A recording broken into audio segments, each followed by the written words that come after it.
Hello friends, welcome. और आज के इस वीडियो में हम सीखेंगे 10 इम्पॉर्टेंट इंग्लिश वोकेबलरीज, वो भी फ़ोटो के माध्यम से। सबसे पहले मैं आपको फ़ोटो दिखाऊंगी, फिर हम गेस करेंगे उसका मतलब क्या हो सकता है, और फिर हम देखेंगे उस वर्ड को। तो सबसे पहले ये फ़ोटो देखिए, और ये फ़ोटो में हम क्या देख पा रहे हैं। एक झरना है, एक वाटरफॉल, जहाँ से कंटिन्यूसली पानी बहते जा रहा है ना। तो पानी कंटिन्यूसली बह रहा है, यानी कि कोई एक ऐसा वर्ड होगा जहाँ पे कंटिन्यूसली मीनिंग होगा, मतलब कंटिन्यूसली होते जा रहा है कोई चीज। तो ऐसा कौन सा वर्ड है?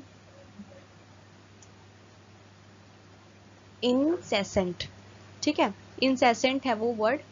ये एक एडजेक्टिव है जो किसी के बारे में डिस्क्राइब करता है कि ये पर्सन इनसेसेंट है, एक्सेट्रा। देखो, कंटिन्यूइंग विदाउट स्टॉपिंग, मतलब कि जो चीज़ कंटिन्यूसली होती जाए। जैसे ये वाटरफॉल है, तो यहाँ पर ये पानी जो है बहते जा रहा है कंटिन्यूसली, इसीलिए यहाँ पे ये वर्ड इंसेसेंट हम यूज कर सकते हैं। लगातार, बिना रुके, इन हिंदी। इससे रिलेटेड सेंटेंस क्या है? The incessant rain made the roads dirty, यानी कि बिना रुकने वाला बारिश, लगातार बारिश ने सारे रोड को गंदा कर दिया।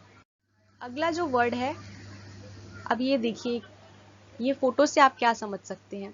इस फोटो से आप समझ सकते हैं कि कुछ फैक्ट्री वर्कर्स हैं जो बहुत मेहनत करके काम कर रहे हैं।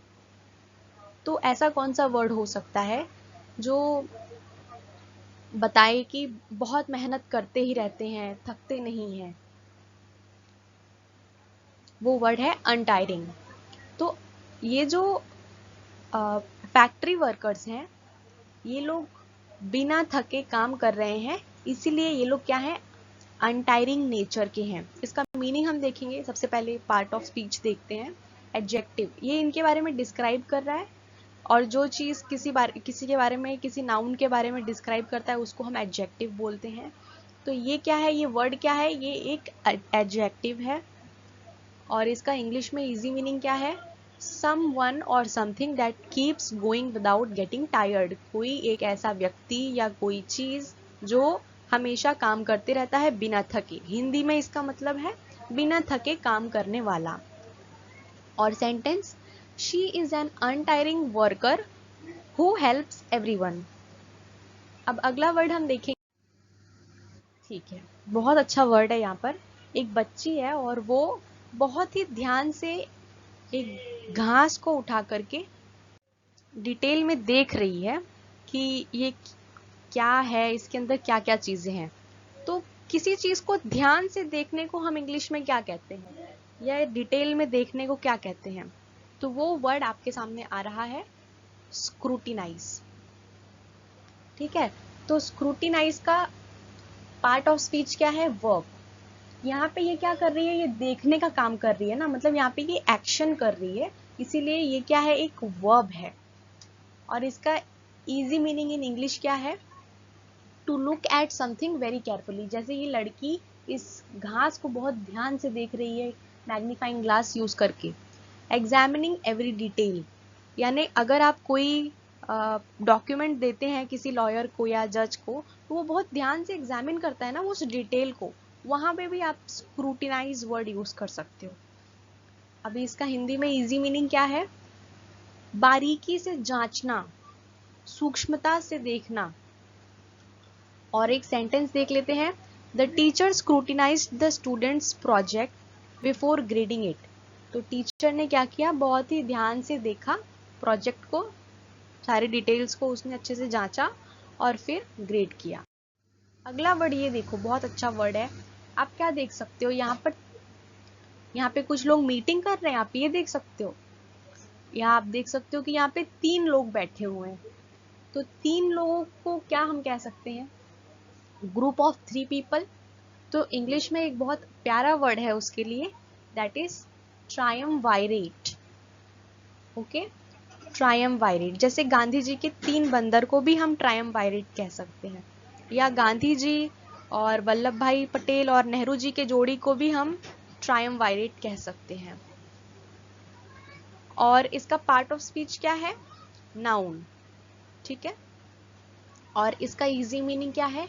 A group of 3 people who share power और अथॉरिटी। जैसे कि मैंने आपको बताया, गांधी जी, सरदार वल्लभ भाई पटेल जी और नेहरू जी, इन तीनों के ग्रुप को भी हम क्या कहते हैं? ट्रायम्वायरेट। या अगर आप माइथोलॉजी में बिलीव करते हो तो शंकर भगवान, ब्रह्मा भगवान और विष्णु भगवान का भी ट्रायम्वायरेट है। ये मैंने एग्जाम्पल के लिए बस आपको बताया। इजी मीनिंग हम देख सकते हैं इसका क्या है? 3 लोगों का समूह जो मिलकर सत्ता या अधिकार चलाते हैं। Sentence, the country was ruled by a triumvirate of leaders. अभी यहाँ पे देखो, ये फोटो में आप क्या देख सकते हो कि एक ग्रुप ऑफ पीपल हैं जो एक किसी की मदद कर रहे हैं। तो ऑफ कोर्स ये जो आने वाला वर्ड है वो किसी मदद से रिलेटेड है, यानी कि कोई हेल्पफुल, केयरिंग या फिर मदद करने वाला। तो ये वर्ड आपने बहुत बार सुना भी होगा, and that word is benevolent. Okay,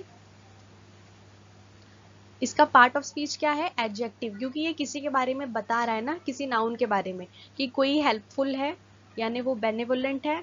तो ये क्या है? डिस्क्राइब करने वाला वर्ड है, that is right is adjective. English में इसका मीनिंग देखेंगे, kind and helpful to others, आप समझ ही चुके हैं। हिंदी में दयालु, भलाई करने वाला। और सेंटेंस इसका एक देख लेते हैं, the benevolent man help poor children with food and clothes. Okay, अभी यहाँ पे देखो एक बहुत बढ़िया वर्ड आने वाला है आपके सामने। आप क्या देख सकते हो? ये फोटो में कुछ तो है, बहुत विचित्र सा है। कुछ तो है जो, मतलब ऐसा होता है कहीं पे, ऐसी जगह पे कोई घर बना के रहता है, कुछ तो पागल इंसान ही होगा या विचित्र टाइप का प्राणी होगा जो ऐसी जगह पे रहता होगा। देखो, डर लग जा रहा है, भूत भूत टाइप का। तो ऐसे जो स्ट्रेंज चीजें होती हैं उनको हम क्या कहते हैं? अनकैनी। ओके, इसका पार्ट ऑफ स्पीच क्या है? एडजेक्टिव, क्योंकि ये डिस्क्राइब कर रहा है। इजी मीनिंग क्या है इसका? स्ट्रेंज और अनयूजुअल इन अ फ्राइटनिंग और मिस्टीरियस वे। अभी इजी मीनिंग इन हिंदी, डरावना सा, रहस्यमयी या बहुत ही अजीब। एक सेंटेंस देख लेते हैं, he has an uncanny ability to guess the future. Okay, अभी कोई फ्यूचर के बारे में गेस कर ले रहा है तो ये बहुत स्ट्रेंज एबिलिटी है ना, बहुत बहुत रहस्यमयी एबिलिटी है, ऐसे कैसे कोई कर सकता है? तो दैट इज अनकैनी। आप डरावने चीज को भी बताने के लिए अनकैनी यूज कर सकते हो। ओके, अभी अगला हमारा जो वर्ड है दैट इज, देखो अब यहाँ पे आप क्या देख सकते हो? कोई बढ़िया सा स्कल्पचर, कोई आर्किटेक्चर या फिर कुछ तो बढ़िया सा आप सोच रहे होगे ना।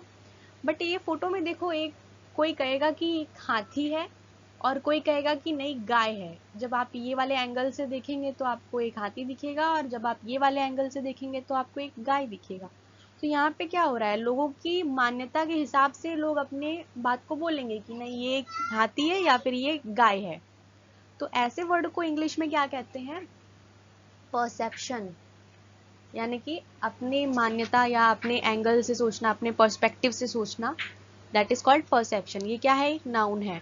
नाउन क्यों है ये? क्योंकि ये एक एब्स्ट्रैक्ट नाउन है पहली बात तो, और प्लस जो लास्ट में ये अगर आप TION वाला वर्ड आ जाता है तो that becomes noun only. Okay, इसका इजी मीनिंग इन इंग्लिश क्या है?